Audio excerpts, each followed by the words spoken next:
पटेल प्रहलाद भाई। आज इस बुलेटिन में बात होगी पाकिस्तान पर भारत के सख्त एक्शन की, किसान नेता के अपमान पर घिरी बीजेपी की। देखेंगे बिहार में विधानसभा भंग की अटकलों के बीच क्यों सक्रिय हुआ चुनाव आयोग। तेजस्वी ने पीएम मोदी को क्यों लिखी चिट्ठी। जानेंगे गोधरा हादसे को लेकर क्यों भड़का गुजरात हाई कोर्ट। और बुलेटिन के आखिर में देखेंगे जाने माने कार्टूनिस्ट इरफान की किस खबर पर पड़ी तिरछी नजर। लेकिन दिन भर की तमाम बड़ी खबरों से पहले एक नजर आज की सुर्खियों पर। फारूक अब्दुल्ला का बड़ा बयान, बोले पहलगाम हमले में लोकल सपोर्ट था, सवाल ये है कि आतंकी वहां कैसे आए। महबूबा मुफ्ती बोली ये बयान कश्मीरियों के लिए बनेगा खतरा। संजौली मस्जिद को गिराने के आदेश, जमीन के कागज नहीं दे पाया वक्फ बोर्ड, कमेटी के पास एनओसी भी नहीं, शिमला निगम ने बताया अवैध। वक्फ संशोधन बिल के खिलाफ मुस्लिम पर्सनल लॉ बोर्ड का प्रदर्शन, विपक्ष ने केंद्र सरकार के खिलाफ जमकर की नारेबाजी, वक्फ संशोधन बिल वापस लेने की मांग।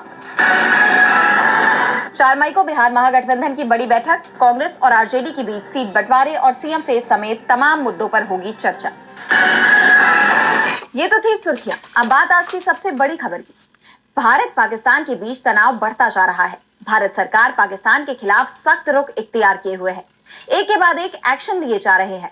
इसी कड़ी में अब भारत ने पाकिस्तान को होने वाले सारे इंपोर्ट और एक्सपोर्ट पर बैन लगा दिया है।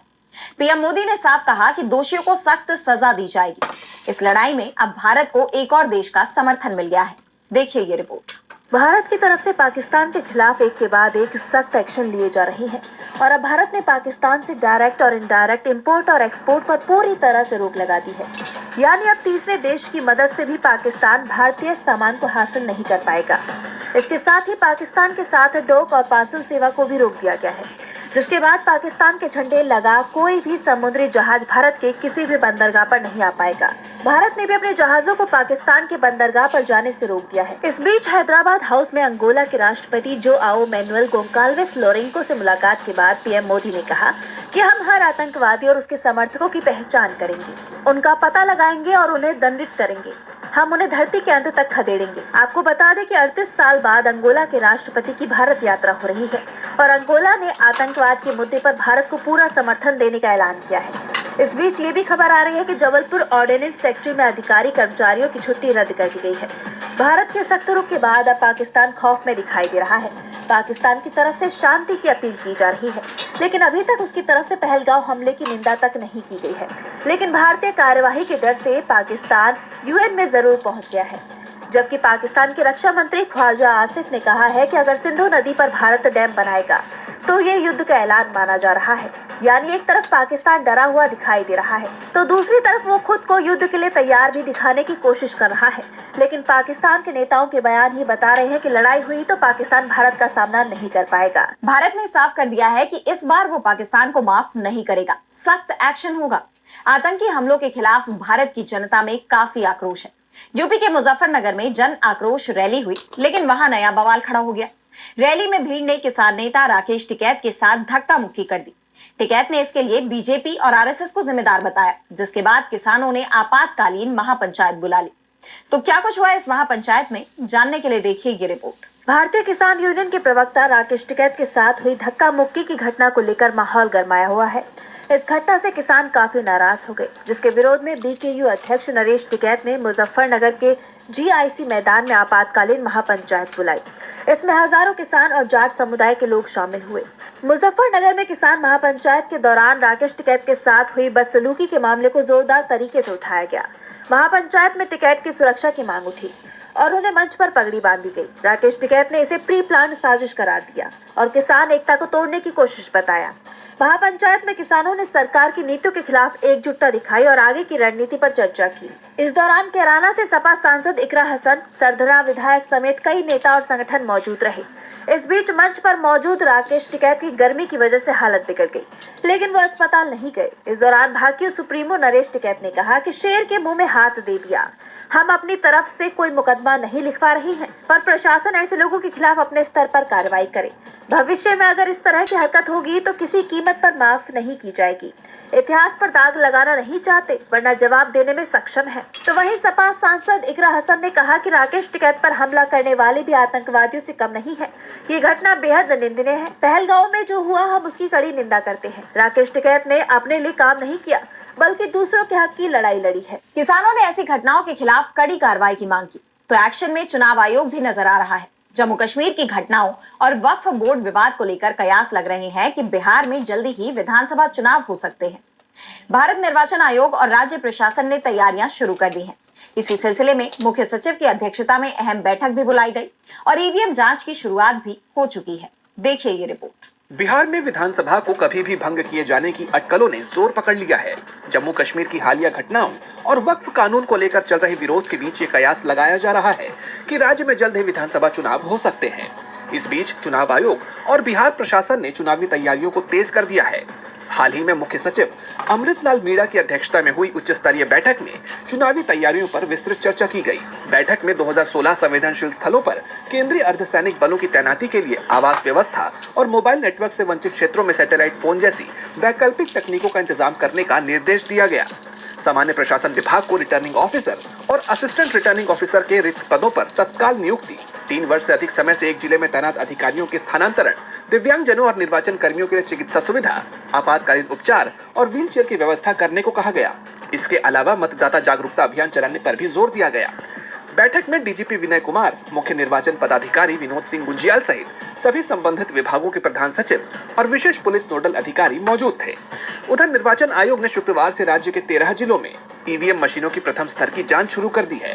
ये प्रक्रिया 30 जून तक 38 जिलों में पूरी होगी। इसके लिए जिलों में कंट्रोल रूम भी बनाए गए हैं और प्रशासनिक तैयारियां संकेत दे रही हैं कि बिहार में जल्द ही चुनावी माहौल बन सकता है। बिहार में चुनावी सरगर्मियां तेज हैं और चुनाव से पहले जातिगत जनगणना को मोदी सरकार से मंजूरी मिलने के बाद सियासी गलियारों में इसे लेकर चर्चा तेज हो गई है। बयानबाजी के सिलसिलों के बीच अब आरजेडी नेता तेजस्वी यादव ने पीएम मोदी को चिट्ठी लिखी है। उन्होंने जाति जनगणना को लेकर सरकार को कई अहम सुझाव दिए हैं। तो क्या कुछ लिखा तेजस्वी ने अपनी चिट्ठी में, जानने के लिए देखिए ये रिपोर्ट। जाति जनगणना को लेकर सियासी सुगबुगाहट तेज है। सभी राजनीतिक दल सरकार के इस फैसले का स्वागत तो कर रहे हैं, साथ ही सत्ता पक्ष और विपक्ष में इसका क्रेडिट लेने की भी होड़ मची हुई है।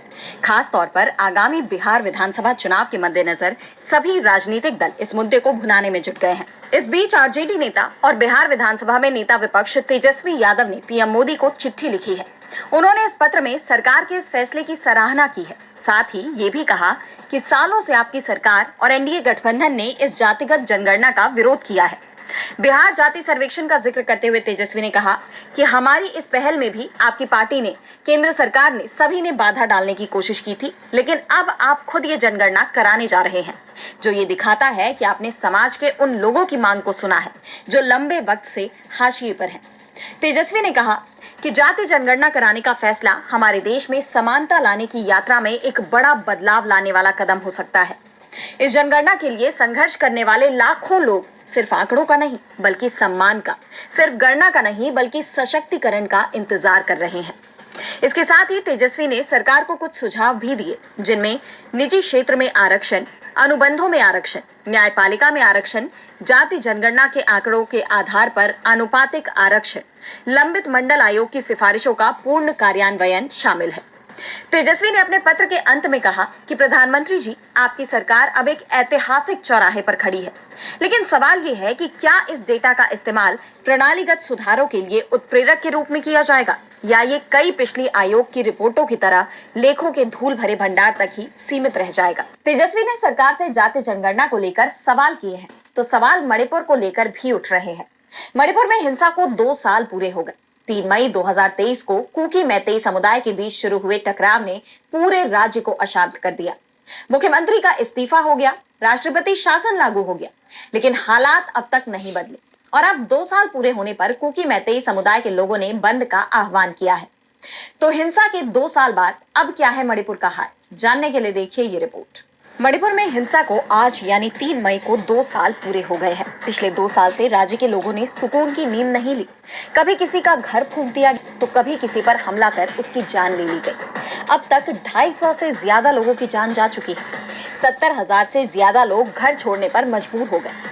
इन सभी घटनाओं ने पूरे देश में मणिपुर को लेकर चिंता पैदा कर दी। 2 साल बीत जाने पर भी प्रदेश में हालात नहीं बदले। हिंसा के 2 साल पूरे होने पर मणिपुर में लगभग सभी जगह बाजार, दुकानें और स्कूल कॉलेज बंद है और सड़कों पर सन्नाटा पसरा है। सार्वजनिक गाड़ियां भी सड़कों से नदारद रही और प्राइवेट ऑफिस भी बंद रहे। कुकी स्टूडेंट्स ऑर्गेनाइजेशन और जोमी स्टूडेंट्स फेडरेशन ने भी कुकी आबादी वाले इलाके में बंद बुलाया है। कुकी समुदाय ने अलग केंद्र शासित प्रदेश की मांग को लेकर डे ऑफ सेपरेशन मनाया। वहीं मैतेई संगठन coordinating committee on Manipur integrity ने भी लोगों से सभी गतिविधियां बंद रखने की अपील की। हिंसा में जान गंवाने वाले लोगों को श्रद्धांजलि देने के लिए मोमबत्ती जुलूस भी निकाला जाएगा। राज्य में तनाव बढ़ने की आशंका के चलते सुरक्षा बल अलर्ट पर है। उन्होंने इम्फाल, चुराचांदपुर और कंगपोकपी में कड़ी सुरक्षा व्यवस्था की है। मणिपुर की जनता को इंतजार है कि राज्य के हालात कब सही होंगे और वो अपने घर वापस लौट सकेंगे। लोकसभा में विपक्ष के नेता राहुल गांधी से भी मुलाकात के दौरान उन्होंने यही मांग की थी। हालात इस कदर बिगड़ चुके हैं कि मुख्यमंत्री एन बीरेन सिंह को इस्तीफा देना पड़ा और केंद्र सरकार ने मणिपुर में राष्ट्रपति शासन लगा दिया। लेकिन अब राष्ट्रपति शासन से भी लोग असंतुष्ट हैं और राज्य में चुनी हुई सरकार के गठन की मांग उठ रही है। लेकिन सबसे बड़ा सवाल ये है कि मणिपुर में आखिर शांति कब आएगी। मणिपुर हिंसा को लेकर पूरा देश चिंतित है। वहीं गुजरात के गोधरा मामले का जिक्र आज भी लोगों के अंदर आक्रोश भर देता है। इस घटना के लिए 31 लोग दोषी ठहराए गए। उन्हें कोर्ट ने कड़ी सजा भी दी और अब इसे लेकर गुजरात हाईकोर्ट ने जीआरपी पुलिसकर्मियों को भी कड़ी फटकार लगाई है। हाईकोर्ट ने तीखे स्वर में कहा कि अगर आपने ड्यूटी की होती तो 2002 का ये हादसा टल सकता था। तो क्यों पुलिसकर्मियों पर भड़का हाईकोर्ट, जानने के लिए देखिए ये रिपोर्ट। गुजरात के गोधरा मामले में हाईकोर्ट में अहम सुनवाई हुई। कोर्ट ने इस घटना को लेकर जीआरपी पुलिसकर्मियों से कड़ी नाराजगी जताई। कोर्ट ने कहा कि अगर ये पुलिसकर्मी दूसरी ट्रेन पकड़ने और अहमदाबाद लौटने के बदले अपनी ड्यूटी के मुताबिक साबरमती एक्सप्रेस में सवार होते तो गोधरा स्टेशन के पास ट्रेन में आग लगाए जाने की घटना को रोका जा सकता था।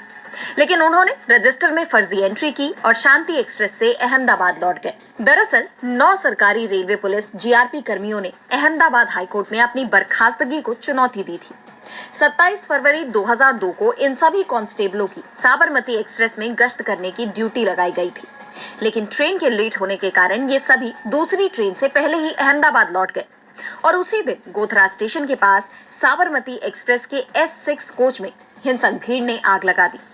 इस घटना में इस कोच में सफर कर रहे 59 यात्रियों की जान चली गई।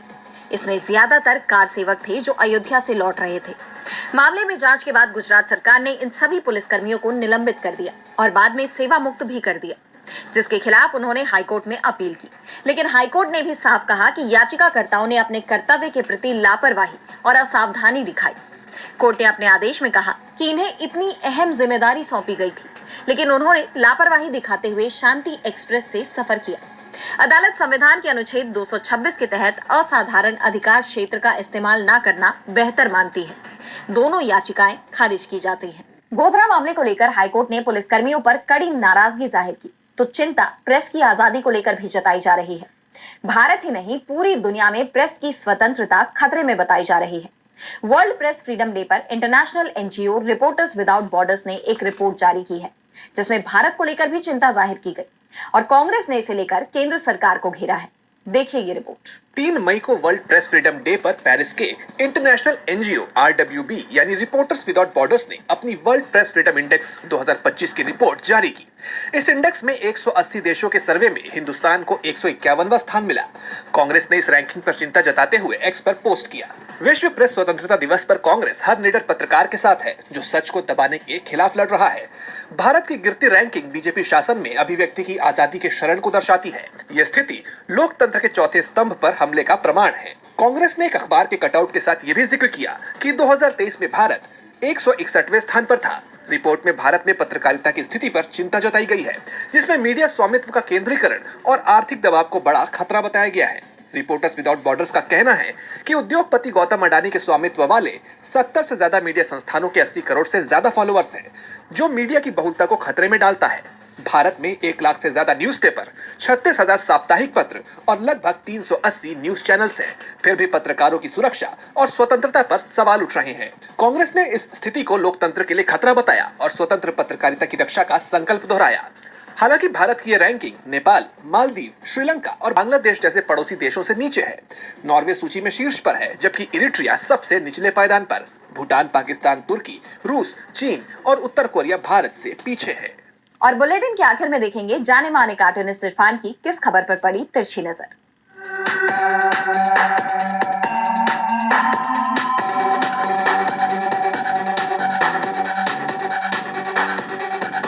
नीतीश कुमार का हेलीकॉप्टर आज लैंडिंग के समय बड़ी दुर्घटनाग्रस्त होते हुए बच गया। जहां पर वो लैंड कर रहा था उसी जगह पर नीचे 3 टप्पड़ रखे हुए थे जो हेलीकॉप्टर की तेज हवा के साथ में उड़ना शुरू हो गए। गनीमत रही कि वो 3 टप्पड़ थोड़ी दूरी पर थे। अगर वो पास में होते तो शायद बहुत बड़ा हादसा हो सकता था। हेलीकॉप्टर में सीएम नीतीश कुमार सवार थे। अब इससे आप अंदाजा लगा सकते हैं कि जो प्रशासन अपने सीएम की सुरक्षा भी ढंग से नहीं कर सकता, उससे आम जनता की सुरक्षा की क्या उम्मीद की जा सकती है। खैर, इससे ये तो साबित हो गया कि सुशासन बाबू सिर्फ नाम के सुशासन बाबू।